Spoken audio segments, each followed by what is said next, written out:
Ancient humans had no governments, no police, no kings, no written laws. And yet, groups of people still moved together, hunted together, survived together. Which raises a strange question. Who did they listen to?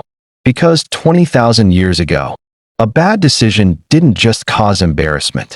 It could kill children, destroy food supplies, lead the entire group into starvation.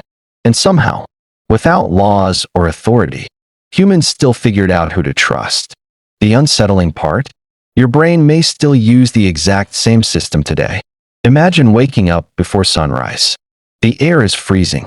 A weak fire glows beside sleeping families.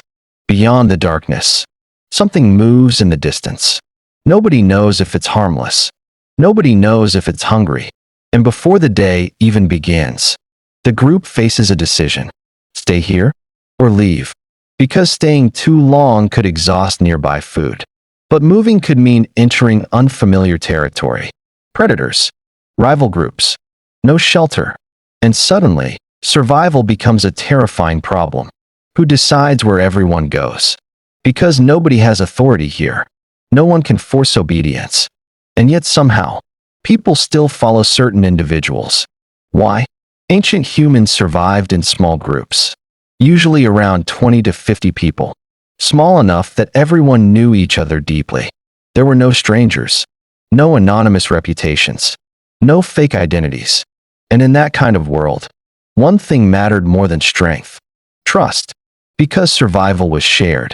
If one person made a terrible decision, everyone suffered. So humans became extremely sensitive to competence. People watched constantly. Who stayed calm under pressure? Who panicked? Who solved problems? Who noticed danger before others did? And over time, certain people naturally became more influential. Not because they demanded power, but because reality kept proving them useful. Imagine two hunters arguing quietly near a dying fire. One says the group should move north. He saw fresh animal tracks near the river. The other disagrees. The river is shrinking. Food will disappear soon. He wants to travel east instead. The group listens carefully. Nobody votes. Nobody raises a hand. But everyone understands something terrifying. If they choose wrong, someone may not survive the week. Children might starve. Someone might die during migration. And this created a brutal truth about ancient leadership. Confidence meant nothing. Results meant everything. Movies love showing ancient leaders as powerful warriors. The strongest hunter. The loudest fighter. The most aggressive man in the group. But real survival wasn't that simple. Because strength can create dangerous illusion. A physically powerful person could still make terrible decisions. Lead people into storms, waste energy on failed hunts, ignore warning signs. And nature didn't care how intimidating someone looked. Nature punished mistakes equally. Over time, humans slowly learned something important. Muscles could protect the group, but judgment guided it. The most respected people were often not physically dominant. They were observant. The people who remembered things others forgot. Which plants caused sickness? Which valleys flooded during rain and storms? Which animal sounds signaled danger? How clouds changed before dangerous weather? Tiny details mattered. Because in the ancient world, missing one detail could become fatal. And this created an entirely different kind of intelligence. Not memorizing information, not collecting facts, but reading reality accurately. The people best at that became the people others trusted. The group started listening more carefully whenever they spoke. That's how influence began. Not through force, through rentability. This is where ancient leadership becomes surprisingly advanced. There were no permanent rulers. Influence changed constantly. During hunts, the best hunter naturally guided the group. During migration, experienced travelers took the lead. During conflict, calm thinkers gained influence. Leadership shifted depending on the situation, which meant authority wasn't owned. It was borrowed, temporarily. And the moment someone stopped being useful, their influence faded. Imagine living in a world where your reputation resets every day. That was ancient leadership. Modern humans can hide failure surprisingly well. Ancient humans couldn't. Groups were too small. Everyone saw everything.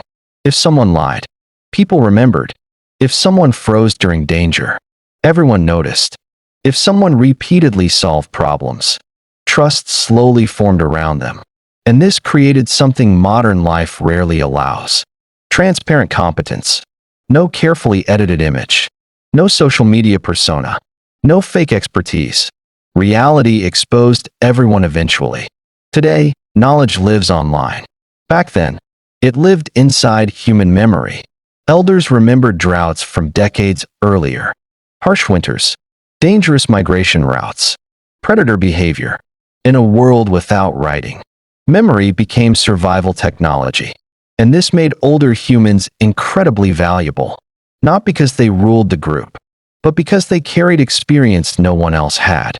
But even then, elders couldn't rely on status forever. Their influence only lasted as long as their wisdom remained useful. If their advice repeatedly failed, people stopped listening. Nature was brutally honest about competence. The loudest person wasn't always respected. Sometimes the opposite. Recklessness made people dangerous. The most trusted individuals were often calm, patient, observant. People who noticed small changes before anyone else. Birds suddenly going silent. Tracks changing direction. The smell of rain before a storm. Ancient humans evolved in environments where attention meant survival. And the people best at paying attention naturally became the people others relied on. There was another reason permanent rulers rarely existed.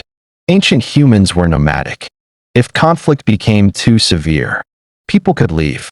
Imagine trying to control a group that can simply walk away from you. That changes everything. Influence had to be maintained constantly, earned again and again, because nobody truly owned power. At night, everything slowed down.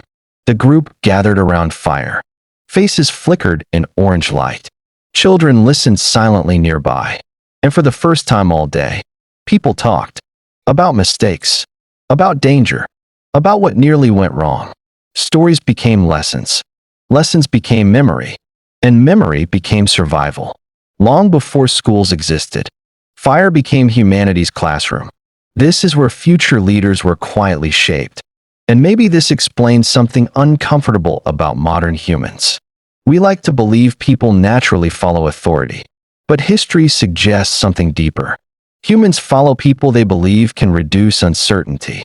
People who appear competent, useful, reliable under pressure. Even today, titles alone rarely create genuine trust. Proof does. Results do. Consistency does. That instinct didn't begin in civilization. It began thousands of years ago, around ancient fires. So who actually led ancient humans? Not the strongest, not the loudest, not the most aggressive, but the people others trusted most when survival became uncertain. Because in the ancient world, leadership wasn't control. It was responsibility. And trust had to be earned repeatedly, through action, not words. And maybe that's why modern life feels so strange. Today, humans are surrounded by endless voices demanding attention. Algorithms, influencers, politicians, experts, personal brands. Everyone wants to appear important. But your brain still carries ancient instincts. Deep down, it's still asking the same question humans asked thousands of years ago. When things become dangerous, who actually knows what they're doing? And maybe the real danger of modern life is that it's become harder than ever to tell.